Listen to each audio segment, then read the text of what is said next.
The Volari had been mapping dead star corridors for 600 years. They were patient creatures, long-limbed, silver-skinned, with 4 eyes arranged in a horizontal line across a flat face. Their vision was extraordinary. They could read thermal signatures from 40 kilometers away. They could detect the molecular composition of a hull just by standing close to it. They processed information the way water processes gravity.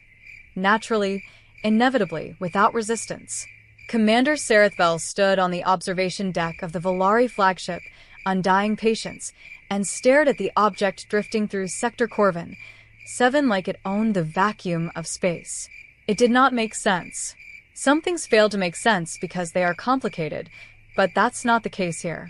It failed to make sense the way a stone fails to make sense floating in midair.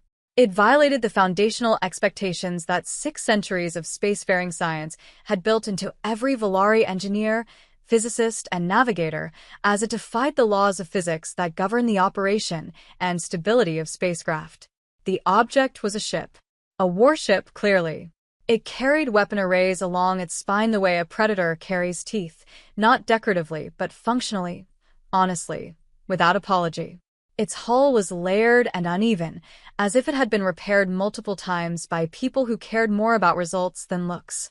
It was not beautiful. It was not supposed to be beautiful. What bothered Serethvel was not the weapons. What bothered Serethvel was the structure. "Run the analysis again," she said quietly. Her navigation officer, a young Volari named Korath, blinked all 4 eyes in sequence, a gesture that in their culture communicated reluctant compliance. He had already run the analysis 3 times. He ran it a 4th. The results were the same. "Commander," Korath said, his voice low and careful, the way one speaks near something that might startle, "the structural model continues to return an error. The ship's internal geometry does not correspond to any known load-bearing configuration. The stress vectors along the midsection are contradictory. The hull should be folding inward under its own mass distribution. The rear propulsion array is too heavy for the frame that carries it. The forward plating is too thin to deflect standard-grade particle weapons." He paused. And yet, Serethvel agreed. It was flying. Steadily. Without distress. There were no minor micro-vibrations, which typically indicate a compensating system working overtime to hold something misaligned together. It moved through the sector with the calm confidence of a ship that had been flying for a long time and expected to keep flying. A second Volari ship in their formation, the careful measure, crewed by engineers rather than soldiers, sent a short-range communication. The message read, "We believe this is a human. We recommend extreme caution. Not because they are dangerous, because they are confusing." Serethvel set down the message and looked at the ship again. She had heard of humans. Most spacefaring species had, eventually. They were a young civilization, barely 400 years into interstellar travel, which in galactic terms made them something between a curiosity and a rounding error. They were biological, warm-bodied. They were fleeting, eluding any meaningful comparison. They had a quality that the Volari linguistic archive had translated imperfectly as stubbornness, though the human word for it, Serethvel had been told, was closer to something between determination and not knowing when to quit. She had not expected to meet one of their ships out here. Nobody came to Corvin 7 except the Volari, and occasionally the Dren miners who worked the asteroid belts 2 sectors over. It was quiet. It was mapped. It was, by any navigational logic, a dead end. "Open a channel," Serethvel said. Korath looked at her. "In which language?" "Try the common trade tongue first. If they don't respond, try the harmonic frequency the humans filed with the Interstellar Registry 4 years ago." Korath nodded and opened the channel. Static. After a few seconds, a voice could be heard. It was a human voice. Serethvel had heard recordings, but recordings did not capture the texture of it. It was warm, slightly rough. The sound traveled through something organic rather than synthesized. It carried, even across the communication channel, a sense that the person behind it was not especially alarmed to be contacted by a Volari war fleet in a dead-end sector at the edge of mapped space. "Volari flagship, this is Captain Dana Reyes of the Unreasonable. Good to meet you out here." Didn't expect company. Over. Serethvel noted the name of the ship. The Unreasonable. She took a slow breath. Captain Reyes, she said, we are observing your vessel with some concern. Your structural configuration reads as unstable according to every model our engineering team has applied. We want to confirm you are not in distress. A pause. Then a sound came through the channel that the Volari translation system flagged as laughter, specifically the subdued kind, the kind that happens when something is funny but the person laughing is trying to be polite about it. We're not in distress, Commander. The Unreasonable is doing just fine. She always reads that way. Another pause. She's been reading that way for 11 years. The Volari engineer ship Careful Measure requested permission to perform a close-range scan. Captain Dana Reyes gave permission without hesitation, which itself was notable. Most warship captains of any species treated close-range scans as an act of minor aggression, something to be negotiated, delayed, or at least made uncomfortable through bureaucratic friction. Dana Reyes simply said, "Go ahead." Fair warning, the readings are going to confuse your people. They confuse ours too sometimes, and we built her. The Careful Measure moved to within 300 meters of the Unreasonable and spent 40 minutes running the most comprehensive structural analysis the Volari Engineering Corps had available. The lead engineer aboard the Careful Measure was a Volari named Prethson. He was 60 years old, which among the Volari made him middle-aged, experienced, and deeply settled in his understanding of how physical structures behaved under stress. He had designed 3 orbital stations, 2 deep-range survey vessels, and a bridge on the Volari homeworld that was considered, among engineers, a small work of art for its load-balancing elegance. Prethson looked at the scan results and sat down heavily in his chair. He had not sat down unexpectedly in 11 years. Structurally speaking, the Unreasonable was a contradiction, held together by a series of decisions that should never have worked. The central spine, the load-bearing core of any vessel of this class, was not a single continuous structure. It was segmented. 7 distinct sections, each with its stress tolerance rating, each connected to the next by a joining configuration that Prethson's analysis software refused to classify because it did not match any known joining category. The software kept generating the error code unrecognized structural relationship. He overrode the error and examined the joints manually. They were not welded in the conventional sense. They were not fused. They were not bolted, clamped, or bonded by any of the 47 fastening methods in the Volari engineering registry. They were, as far as Prethson could determine, fitted. Each segment had been shaped to meet the next with a tolerance so precise that the connection functioned under compression without any fastener at all. And then, in addition to that, there were fasteners anyway. Different kinds. Overlapping. As if whoever had designed this had said, and also this, and also this, and also this, piling method upon method not because any single method was insufficient, but because the designer had not wanted to find out what insufficient felt like. This type of design was not engineering by calculation. This was engineered by anxiety. No, Prethson reconsidered that. Anxiety implied fear of failure. What he was looking at was not fear of failure. It was something different. It was an engineering philosophy that viewed failure as a process to be interrupted as often as possible. Every redundancy in the Unreasonable structure was positioned where a model predicted stress, and also in the places just past that, in case the model was wrong. The model was always assumed to be slightly wrong. That was the design principle, Prethson realized slowly. The Unreasonable had been built by someone who fundamentally did not trust their calculations. Not out of incompetence, but out of a deep philosophical conviction that reality had opinions of its own, and those opinions occasionally diverged from the model, and when they did, there should be something there to catch the divergence.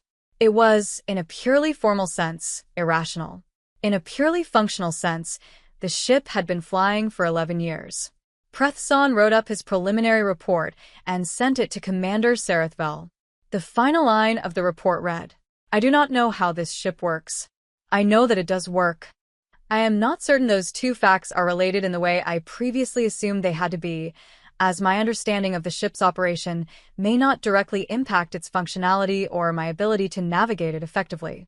Captain Dana Reyes was 38 years old, originally from a mid-sized city in the American Southwest, and had been flying ships since she was 22.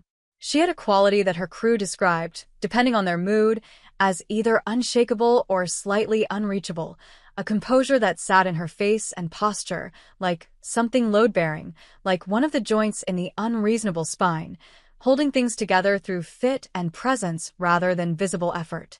She was not a large person. She was not especially physically imposing. She had dark hair cut short on the sides, a small scar above her left eyebrow from an incident she described as a misunderstanding with a cargo door, and hands that were always slightly ink-stained because she still made handwritten notes in a physical notebook, a habit that her crew found charming and her superiors considered mildly eccentric. She agreed to meet Commander Sarethvel in person. This also was unusual. Face-to-face meetings between human and Volari captains required translation systems, environmental adjustments, and a minor logistical effort that most captains in Dana's position would have delegated or declined, indicating that such meetings are typically avoided due to their complexity and the challenges they present. Unprompted, Dana offered her services. Her first officer, Lieutenant Marcus Webb, raised an eyebrow. "You want to actually go over there?" Marcus said. "I want to actually go over there," Dana confirmed. "To the Volari flagship. That's the one. The fleet's flagship has just spent 40 minutes scrutinizing us, treating us as if we were a suspicious package." They were curious. Curiosity is fine. Dana closed her notebook. "Besides, I want to meet the engineer who ran that scan. I want to see their face." Marcus looked at her. "Why?" "Because anyone who spends 40 minutes analyzing the unreasonable and comes out the other side still functioning has either a gifted engineering mind or a very healthy relationship with confusion. Either way, I want to shake their hand." She went. The meeting took place in a neutral transfer compartment between the two ships, a pressurized connector tunnel that both crews had assembled together with a slightly awkward, careful cooperation of people who were not enemies but were. The Volari stood taller than Dana had expected, nearly 2 meters, with the long limbs and horizontal eyes and silver skin she had read about but not quite internalized until they were in front of her. Commander Sarethvel looked at Dana the way she had looked at the unreasonable, with attention that was not hostile but was absolutely, thoroughly committed to understanding. "You are the captain," Sarethvel said. Her trade tongue was precise and slightly formal, the grammar of someone who had learned it from text rather than conversation. "I am," Dana said. "Your Commander Sarethvel. I read your formation deployment. Clean work. Very economical." Sarethvel paused almost imperceptibly.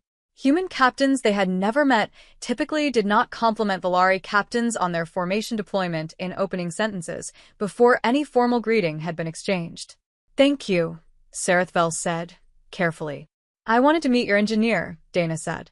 "The one who ran the scan." Another pause. "Prethson." "Yes." "Is he here?" He was, in fact, standing directly behind Sarethvel, which Dana had clocked already but had chosen to wait on. Prethson stepped forward. He gazed at Dana with the intense four-eyed Volari gaze, warning her not to take it personally. Dana met his gaze without blinking. Dana said, "Your report ended with a line about 2 facts not being the way they had to be." Prethson went very still. "You read my report." Sarethvel forwarded it to me as a courtesy before this meeting. I appreciated it. Dana tilted her head slightly. "That last line. You were on to something. I'd like to tell you what that something is, if you're interested." In 60 years of engineering, Prethson had never been invited to understand something by the subject of his analysis. He looked at Sarethvel. Sarethvel looked back at him. A small, wordless Volari exchange passed between them, the kind that decades of working together produces, fluent and invisible to outsiders. "We are interested," Sarethvel said. They sat in the connector tunnel on portable chairs, and Dana talked. She did not talk the way Prethson had expected a military captain to talk, with authority, with data, with the forward momentum of someone presenting conclusions. She spoke like an engineer thinking out loud, circling a thing and testing its edges. "The unreasonable was designed by a man named Harlan Cho," Dana said. "He's retired now. Lives on the coast. I've met him twice. He's not what you'd expect. What would we expect? Serethvel asked. Someone confident. Most ship designers are. Harlan was. He described himself as professionally worried. He said that every time he finished a design and it went to review, he'd go home and spend the night listing every assumption he'd made that he couldn't prove. And then in the morning he'd go back and add something to address the ones that worried him most. This process produced the unreasonable, Prethson said. It was not a question. He was assembling the pieces. Over about 7 years, yes. The original commission was for a standard mid-range combat vessel. Harlan kept adding to it. His supervisors kept telling him he was overbuilding. He kept telling them that overbuilding was a category error, that there was no such thing as overbuilding, only overspecified building. He said if you build for exactly what you model, you're betting your ship against your model's accuracy. He didn't want to make that bet. Prethson's 4 eyes moved in sequence, a gesture of intense processing. And the segmented spine. Dana confirmed that Harlan had come up with a solution to a question that no one else had asked. The standard approach is a continuous spine because it distributes load smoothly. Harlan said, yes, but if it fails completely. A segmented spine, with each section independent, means a failure is local, contained. You lose a section. You don't lose the ship, but the stress transfer between segments. It's the joints, yes, which also shouldn't work, according to 7 different modeling systems, including ours. Dana smiled, and it was a particular kind of smile, not triumph, not pride. Something more like affection. Harlan said the models were optimizing for a different kind of correctness than he was. He was optimizing for what he called graceful degradation. The concept of graceful degradation posits that a ship should deteriorate before it ultimately fails. He believed that a ship should exist in a transitional phase between fine and catastrophic, characterized by warning signs, partial failures, and recoverable situations. She paused. Most ship designs try to prevent failure. Harlan designed for surviving failure. He built the unreasonable to fail in ways that don't kill anyone. The connector tunnel was quiet for a moment. Outside the small windows at either end, space continued its indifferent business, with distant stars twinkling and the vastness of the cosmos stretching endlessly beyond.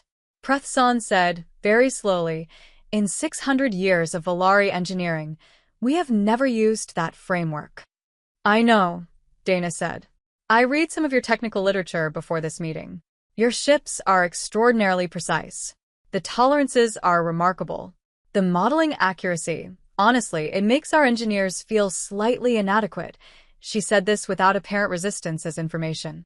But your designs optimize for success, which means when something unexpected happens.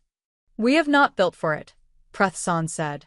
Prethson spoke quietly, conveying a truth that had lingered unspoken for a considerable amount of time. I don't mean that as a criticism, Dana said immediately. Your ships are extraordinary. By comparison, our ships appear to have been constructed in a state of panic. You did not build yours in a panic, Prethson said. No.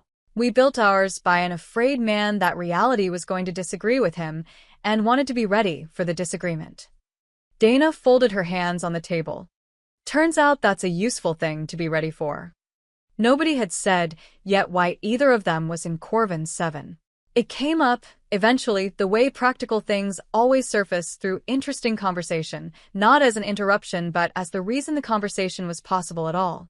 Serethvel had been in Corvin 7 because of an anomaly. 6 weeks earlier, the Volari long-range monitoring array had flagged an unusual energy signature in the sector. Not dangerous, not artificial, simply unusual. The pattern did not align with the sector's established baselines. The Undying Patience and its small formation had been dispatched to investigate, as the Volari dispatched ships to investigate most things, methodically, without urgency, with the assumption that the universe's mysteries were patient enough to wait for careful examination. They had found the source of the anomaly 2 days ago. It was a structure, not a ship. It didn't move, didn't emit propulsion signatures, and didn't respond to any communication frequency. It sat in the deep black between the sector's 2 largest asteroids, roughly conical in shape, made of a material that the careful measures scans couldn't fully characterize. It was approximately 40 meters tall. It was approximately 10,000 years old. Nobody knew what it was. The Valari, characteristically, had spent 2 days scanning it from a safe distance and documenting the scan results before deciding on next steps. Dana had found it because her navigation officer, a young woman named Lieutenant Sophia Chin, who had an unofficial hobby of following anomaly reports in sectors that weren't on the unreasonable assigned route, had flagged the same energy signature independently, from a different angle, and Dana had diverted. "You diverted from your assigned route," Sarethvel said. Sophia asked nicely, Dana said. "Your chain of command allowed this?" "My chain of command is 3 weeks away at the current communication lag. By the time they know we diverted, we'll have something intriguing to show them. Or we won't, and I'll write a very short report." Dana shrugged. It was a gesture the Valari didn't use, but its meaning was apparently legible across species lines, because Sarethvel's expression shifted slightly in response to it. "You do not fear the chain of command's response," Sarethvel observed. "I have a good enough record that I get some latitude," Dana said. "And my ship confuses everyone enough that they're generally curious what I'm going to find rather than angry that I went looking." Sarethvel considered this. "You use unreasonable's reputation to gain operational freedom. I use the fact that nobody quite knows what to do with us as an opportunity to pursue things we believe are worthwhile." Dana's tone was matter-of-fact, but there was something precise about the way she said it. It seemed as though she had deliberated over the situation and reached a firm conclusion. "It's not manipulation. We deliver results. We just take an unusual path to get there sometimes." "And the structure?" Prethsan said, redirecting. "You came to examine it." "I came to look at it," Dana said. "Same as you. I don't have any more answers than you do at this point. Do you want to look at it together?" Sarethvel asked. It was, Dana would think about later, a very Valari question, direct, practical, and stripped of social scaffolding. There was no pretense that cooperation was anything other than efficient. The offer was not performed. Just, "Do you want to?" "Yes," Dana said. SYMJHY. That's exactly what I want to do." The Valari translation system processed the phrase, flagged it as an untranslatable idiom, approximated the meaning as "from here forward," with this, and moved on. They approached the structure together, 2 Valari science shuttles and 1 human EVA team from the Unreasonable, accompanied by Dana herself, which her first officer, Marcus, had objected to with the quiet firmness of someone who had objected to Dana's personal involvement in things before and had learned that objecting was a formal step in a process that ended with Dana going anyway. Dana told him, "I only send my people places I will go." "You're the captain," Marcus said. "That's why it matters more, not less." She suited up and went. The structure, up close, was stranger than the scans had suggested. All scans flatten things slightly, reduce three-dimensional reality to data that can be processed, categorized, and filed. Standing outside it in a suit, tethered to the shuttle, Dana felt the flattening reverse. The structure was present in a way that scan data wasn't. It had a texture that was neither smooth nor randomly rough. Patterned. The surface was covered in a geometry that repeated but not perfectly, like a rhythm played by someone who understood the pattern deeply enough to vary it intentionally. Prethsan, floating 3 meters to her left, was very quiet. "You see it too," Dana said. "The non-periodic repetition," he said. "Yes. It's not decoration." "No." He floated closer to the surface, careful not to touch. I believe it is structural. I believe the pattern affects the material properties in some way we are not yet understanding." Dana looked at the pattern. It reminded her of something she couldn't immediately place, something she had seen before, in a different context, on a different scale. The feeling of almost recognition was strong enough that she stopped trying to force it and let it sit at the back of her mind, where these things sometimes resolved on their own. They spent 4 hours outside the structure, scanning, photographing, and making notes. What they established, collectively, was a list of things the structure was not. It was not a weapon. The energy signature it emitted was regular and low intensity, not the erratic output of something with offensive capacity. It was not a beacon. Beacons are designed to be found. This structure had no broadcast component, No directed emission, and no design feature that suggested it wanted attention. Whatever it was emitting inward, into itself, or into some frequency beyond the reception capabilities of both human and Volari instrumentation. It was not a habitat. There were no internal spaces large enough to shelter a living creature of any size that would bother building something 40 meters tall. It was not, as far as either team could determine, a navigational marker. Corvin, 7 had no features that required marking. There was nothing to point to. It is a record, Serethvel said when they returned to the connector tunnel and spread their notes across a shared table. Everyone looked at her. Not a record of events, she clarified. It is neither a log nor a history. The term record refers to a musical document. It is a tangible entity capable of producing a specific sound when the right conditions are met. We have not discovered the conditions yet. Dana stared at her. Then she looked down at her notebook, at a sketch she had made of the surface pattern during the EVA. The almost recognition at the back of her mind came forward. Oh, she said. Dana's grandmother had owned a reed organ. It was an antique, a small, foot-pumped instrument that had sat in the corner of her grandmother's house in New Mexico for as long as Dana could remember. The keys were yellowed. Some of the reeds were slightly off-pitch from age and dry air. Dana had learned to play it badly as a child and had loved it, not despite its imperfection but through it. The instrument had a voice that precise tuning would have ruined, a slightly rough, slightly uncertain quality that made every note feel like a small effort, like something being made rather than simply produced. The pattern on the structure surface was the same as the internal mechanism of a reed organ. Not exactly the same. Scaled, abstracted, and translated into a geometry rather than a physical arrangement of components. But the underlying logic, the relationship between structure and resonance between material shape and the sound or signal the shape produced, was identical in principle. A reed organ works because thin metal reeds are sized and shaped to vibrate at specific frequencies when air passes through them. The sound is produced not by the air alone and not by the reed alone but by the relationship between them, by the match between the air's pressure and the reed's natural frequency, a match that makes the reed sing. The structure was doing something similar, not with air, with something else, with the low-frequency energy it was emitting which was passing through its own structured surface geometry the way air passes through organ reeds, producing not sound but something that neither team's instruments were calibrated to detect, because neither team had known to look for it. We need to recalibrate the sensors, Dana said. We need to look for output in the resonance frequencies that the surface geometry would produce. Not what we've been scanning for. We need to focus on the resonance frequencies that the structure itself would generate. Prethson looked at her. All 4 eyes moved to the sketch in her notebook. A reed organ, he said. My grandmother's, Dana said. I've been trying to remember why that pattern looked familiar for 6 hours.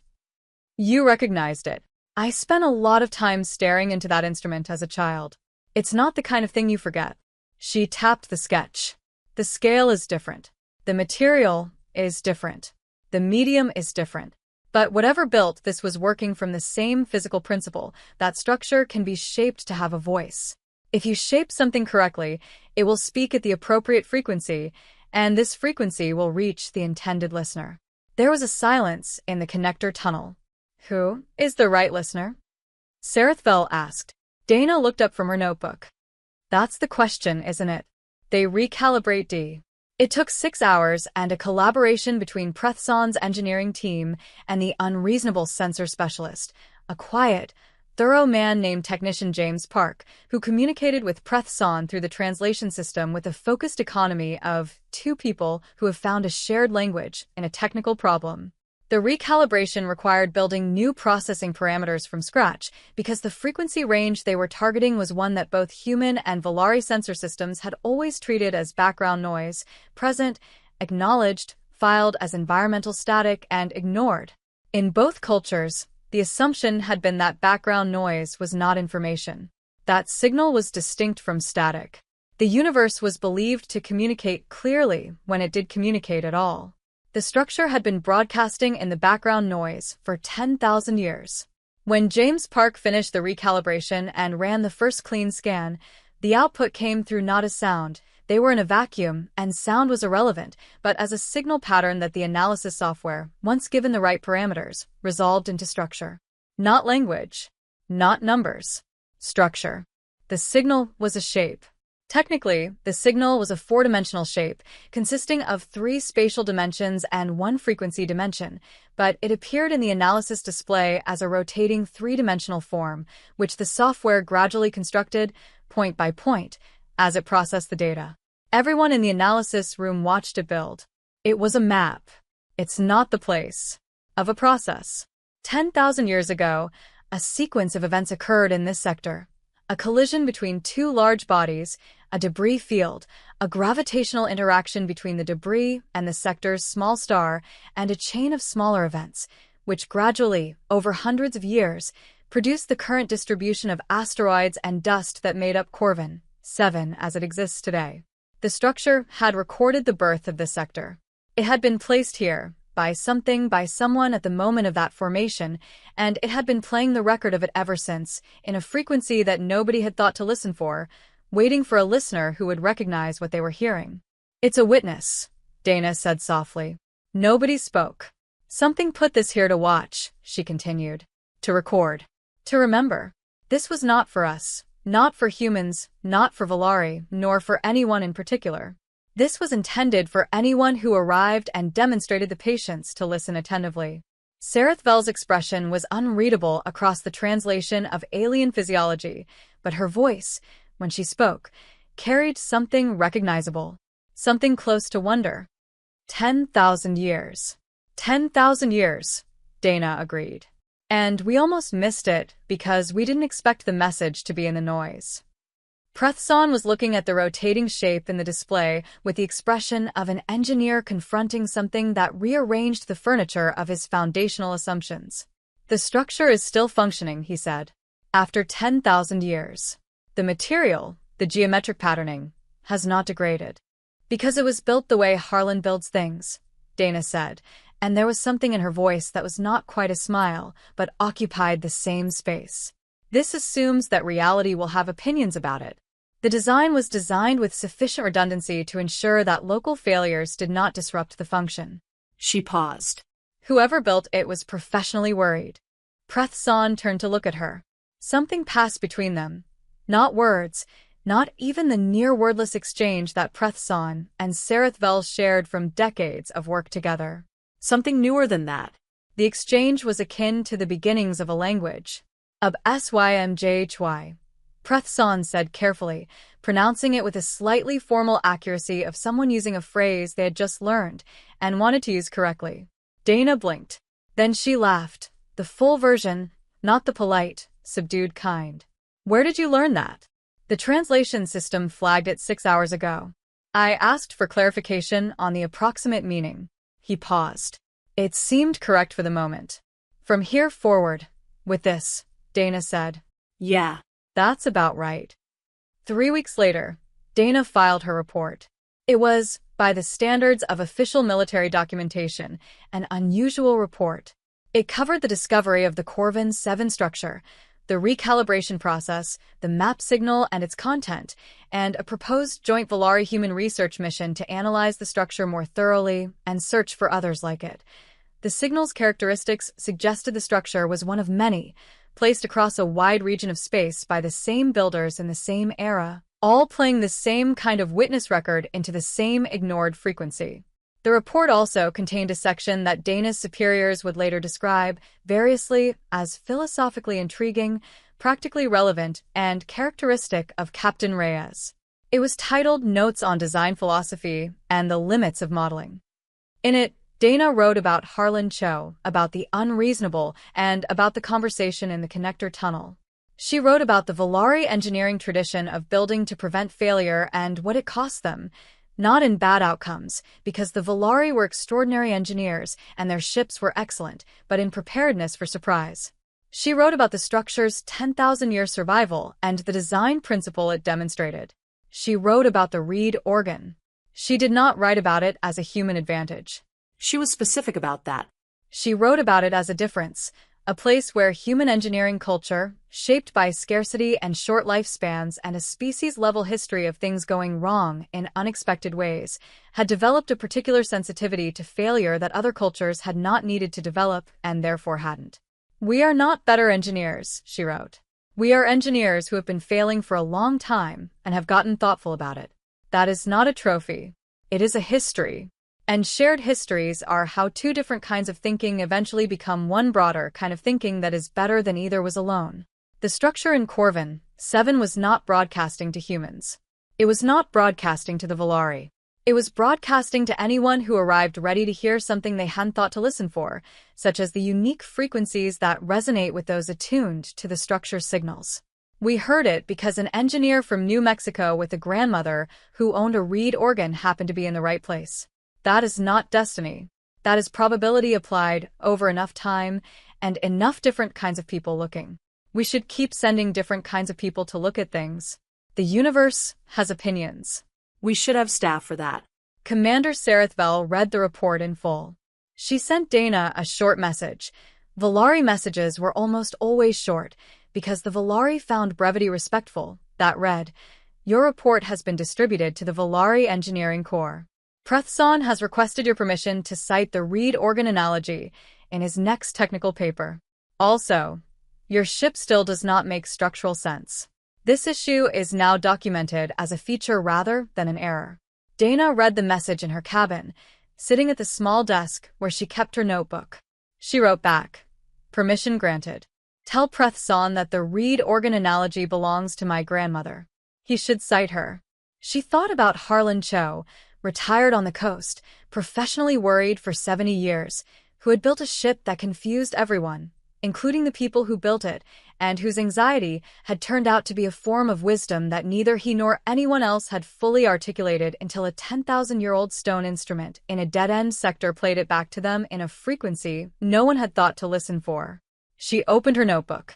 She wrote, at the top of a new page, "Things I didn't know I knew until something older than memory played them back." Then she closed it and went to check on her ship. The Unreasonable was doing fine. She always was. Yendi.